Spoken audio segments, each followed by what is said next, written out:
नमस्कार दोस्तों आज हम पढ़ने वाले हैं आरबीआई के टॉप 28 प्रश्न। सभी एग्जाम में आरबीआई से एक ना एक प्रश्न बनता है, तो आप इस वाली वीडियो को लास्ट तक जरूर अटेंड करेंगे, ये मैं उम्मीद करता हूँ। ठीक है दोस्तों, छोटा सा वीडियो होने वाला है बिल्कुल। और दोस्तों, वीडियो की पीडीएफ आपको फ्री में चाहिए तो टेलीग्राम चैनल पे आपको ज्वाइन होना है। अगर चैनल पे नए हो तो चैनल को जरूर सब्सक्राइब करना है। ठीक है, तो चलिए वीडियो को बिना किसी देरी किए हुए स्टार्ट कर लेते हैं। तो पहला प्रश्न देख लेते हैं यहाँ पे। भारत का केंद्रीय बैंक कौन सा है? तो भारत का केंद्रीय बैंक कौन सा है?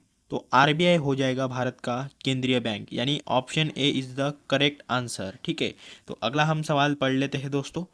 रिजर्व बैंक ऑफ इंडिया की स्थापना कब हुई थी? तो आरबीआई की स्थापना कब हुई थी? ऑप्शन ए 1 अप्रैल 1935 को रिजर्व बैंक की स्थापना की गई थी। तो इस क्वेश्चन का सही आंसर है ऑप्शन ए। ठीक है, मतलब इसे आपको जरूर इंपॉर्टेंट करके रख देना है। ठीक है, तो ये क्वेश्चन एग्जाम में बहुत ही बार पूछा गया है। किस वर्ष भारतीय रिजर्व बैंक का केंद्रीय कार्यालय को स्थायी रूप से मुंबई में स्थानांतरित किया गया था? तो ये कौन से वर्ष में किया गया था स्थानांतरित मुंबई में, जो कि महाराष्ट्र की राजधानी है? ऑप्शन बी 1937 को यहाँ पे स्थानांतरित किया गया था मुंबई में। ठीक है, आरबीआई को। तो अगला हम क्वेश्चन पढ़ लेते हैं। भारतीय रिजर्व बैंक के राष्ट्रीयकरण कब किया गया था? दोस्तों, आरबीआई का राष्ट्रीयकरण कब किया गया था? इस क्वेश्चन का सही आंसर है ऑप्शन बी 1 जनवरी 1949 में आरबीआई का राष्ट्रीयकरण किया गया था। ठीक है, तो इसे भी आपको वेरी वेरी इंपॉर्टेंट करके जरूर रख देना है। ठीक है, तो अगला सवाल पढ़ लेते हैं। भारतीय रिजर्व बैंक की स्थापना किस अधिनियम के प्रावधानों के अनुसार 1 अप्रैल 1935 को हुई थी? तो ये किस अधिनियम के प्रावधानों पर हुई थी 1 अप्रैल 1935 को स्थापना? भारतीय रिजर्व बैंक अधिनियम 1934 का जो अधिनियम था, तो उसके प्रावधानों पर हुई थी ये स्थापना। ठीक है, तो इसे भी आपको याद रखना है। अगला सवाल देख लेते हैं। बैंकिंग लोकपाल योजना की शुरुआत किसने की थी? तो बैंकिंग लोकपाल योजना की शुरुआत की थी ऑप्शन बी आरबीआई के द्वारा बैंकिंग लोकपाल योजना की शुरुआत की गई थी। ठीक है, अगला सवाल पढ़ लेते हैं। भारतीय रिजर्व बैंक के प्रतीक चिन्ह में से किसे चित्रित किया गया है? तो क्वेश्चन का सही आंसर है दोस्तों ताड़ का वृक्ष और रॉयल बंगाल टाइगर, मतलब ऑप्शन सी उपयुक्त ए और बी सही आंसर हो जाएगा। ठीक है, मतलब जो आरबीआई का जो लोगो है उस पर ताड़ का वृक्ष भी है और रॉयल बंगाल टाइगर भी है। ठीक है, तो अगला क्वेश्चन पढ़ लेते हैं। 2024 में, मतलब अभी वर्तमान में आरबीआई के गवर्नर कौन है? तो उनका नाम क्या है? ऑप्शन डी शक्तिकांत दास जी है 2024 में आरबीआई के गवर्नर। ठीक है, तो अगला सवाल पढ़ लेते हैं। शुरुआत में भारतीय रिजर्व बैंक का केंद्रीय कार्यालय कहाँ स्थापित किया गया था? तो शुरुआत में भारतीय रिजर्व बैंक का केंद्रीय कार्यालय कहाँ पर स्थापित किया गया था? इस क्वेश्चन का सही आंसर है ऑप्शन डी कोलकाता में किया गया था, जो कि अभी पश्चिम बंगाल की राजधानी है। ठीक है, पश्चिम बंगाल की राजधानी है कोलकाता, तो यहाँ पर स्थापित किया गया था शुरुआती में। अगला क्वेश्चन है। भारतीय रिजर्व बैंक के गवर्नर की नियुक्ति प्रधानमंत्री किनकी सलाह पर करते हैं? मतलब दोस्तों, प्रधानमंत्री जो होते हैं हमारे देश के वर्तमान में प्रधानमंत्री नरेंद्र मोदी जी है, तो ये किनके कहने पर आरबीआई के गवर्नर की नियुक्ति करते हैं? तो इसका क्वेश्चन का सही आंसर है ऑप्शन सी वित्त मंत्री के कहने पर ये इनकी नियुक्ति कहते हैं। आपको ये याद रखना है। ठीक है, इनकी सलाह पर। अगला क्वेश्चन पढ़ लेते हैं। भारतीय रिजर्व बैंक का लेखा वर्ष, जिसे अकाउंटिंग ईयर कहा जाता है, ये कब से कब तक चलता है? अकाउंटिंग ईयर ये ऑप्शन बी 1 जुलाई से 30 जून के बीच में ये चलता है अकाउंटिंग ईयर आरबीआई का। किसका? तो आरबीआई का। तो इसे आपको नोट करके रख देना है। ठीक है, तो अगला सवाल है।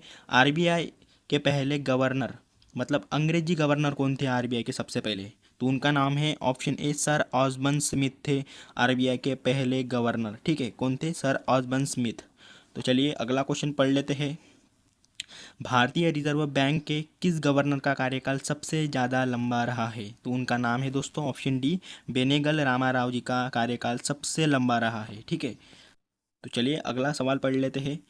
भारतीय रिजर्व बैंक के गवर्नर की हर माह वेतन कितना होता है? तो हर माह का वेतन कितना होता है गवर्नर का आरबीआई के? ऑप्शन डी 2.5 लाख कितना होता है? ठीक है, आरबीआई के गवर्नर का वेतन। अगला क्वेश्चन देख लेते हैं। आरबीआई के राष्ट्रीयकरण के समय गवर्नर कौन थे? तो आरबीआई का जब राष्ट्रीयकरण हुआ था तो तब आरबीआई के गवर्नर कौन थे? तो उनका नाम क्या है दोस्तों? Option C C D Deshmukh ji थे आरबीआई के गवर्नर जब आरबीआई का राष्ट्रीयकरण हुआ था।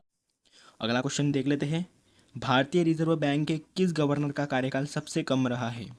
तो उनका नाम क्या है? ऑप्शन डी अमिताभ घोष जी ऐसे हैं जिनका कार्यकाल सबसे कम रहा है। कितने दिनों का? तो 20 दिनों का इनका कार्यकाल रहा है। ठीक है, अगला सवाल पढ़ लेते हैं। भारत में मुद्रा आपूर्ति को कौन नियंत्रित करता है? तो भारत में मुद्रा आपूर्ति को कौन नियंत्रित करता है? आरबीआई नियंत्रित करता है। ठीक है, तो अगला सवाल पढ़ लेते हैं। आरबीआई के ऐसे कौन से गवर्नर है जो कि वित्त मंत्री भी रहे हैं? दोस्तों, ऐसे कौन से गवर्नर है जो कि वित्त मंत्री भी रहे हैं? उनका नाम है ऑप्शन ए मनमोहन सिंह जी। ऐसे एकमात्र है जो कि वित्त मंत्री भी रहे हैं और गवर्नर भी रहे हैं। ठीक है, अगला सवाल है, भारतीय रिजर्व बैंक के एकमात्र गवर्नर जो प्रधानमंत्री भी बने हैं, तो उनका नाम क्या है? ऑप्शन ए मनमोहन सिंह जी एकमात्र है जो कि प्रधानमंत्री भी बने हैं। ठीक है, मतलब वित्त मंत्री भी बने हैं और प्रधानमंत्री भी बने हैं, तो ये आपको जरूर याद रखना है। ठीक है, अगला सवाल है, भारत में विदेशी मुद्रा भंडार किसके संरक्षण में रहता है?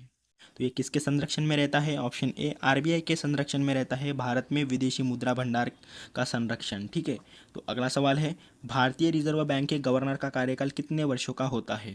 तो अक्सर दोस्तों ऑप्शन सी 3 वर्ष का होता है कार्यकाल, ये 3 वर्ष का होता है। ठीक है, मतलब ऑप्शन सी सही आंसर हो जाएगा। दोस्तों, भारतीय रिजर्व बैंक की पहली महिला डिप्टी गवर्नर कौन थी? उनका नाम है ऑप्शन डी के जे उदेशी। यह भारतीय रिजर्व बैंक की पहली महिला डिप्टी गवर्नर थी। ठीक है, अगला क्वेश्चन देख लेते हैं। भारतीय रिजर्व बैंक के पहले भारतीय गवर्नर कौन थे? तो इसमें आपको भारतीय पूछा गया है। ठीक है, तो पिछले वाले क्वेश्चन में आपको क्या पूछा गया था कि अंग्रेजी गवर्नर जो कि ऑस्बर्न स्मिथ थे। ठीक है, और भारतीय गवर्नर कौन थे? तो उनका नाम है option C D Deshmukh ji थे। ठीक है, कौन थे? सी डी देशमुख जी। अगला क्वेश्चन देख लेते हैं। भारतीय रिजर्व बैंक की स्थापना किस आयोग की सिफारिश पर की गई थी? तो ये किस सिफारिश पर की गई थी? Option A John Hilton young की कमीशन की सिफारिश पर की गई थी रिजर्व बैंक की स्थापना। ठीक है, अगला क्वेश्चन पढ़ लेते हैं। अमिताभ घोष जी का कार्यकाल कितने दिनों का था? दोस्तों, ऑलरेडी हमने जाना है, तो ऑप्शन डी 20 दिनों का था। ठीक है, 20 दिनों का था इनका कार्यकाल। तो अगला सवाल हम देख लेते हैं। आरबीआई के केंद्रीय कार्यालय में कौन बैठता है? आरबीआई का गवर्नर बैठता है, जो कि अभी वर्तमान में कौन है? तो शक्तिकांत दास जी है। ठीक है, अगला क्वेश्चन देख लेते हैं। बैंकिंग लोकपाल योजना की शुरुआत किसने की है? तो आरबीआई ने की है। ठीक है, ऑप्शन डी सही आंसर हो जाएगा इस क्वेश्चन का। तो आरबीआई ने की है बैंकिंग लोकपाल योजना की शुरुआत। भारतीय रिजर्व बैंक की स्थापना किस अधिनियम के प्रावधानों के अनुसार हुई है? इसका आंसर आपको कमेंट बॉक्स में जरूर देना है।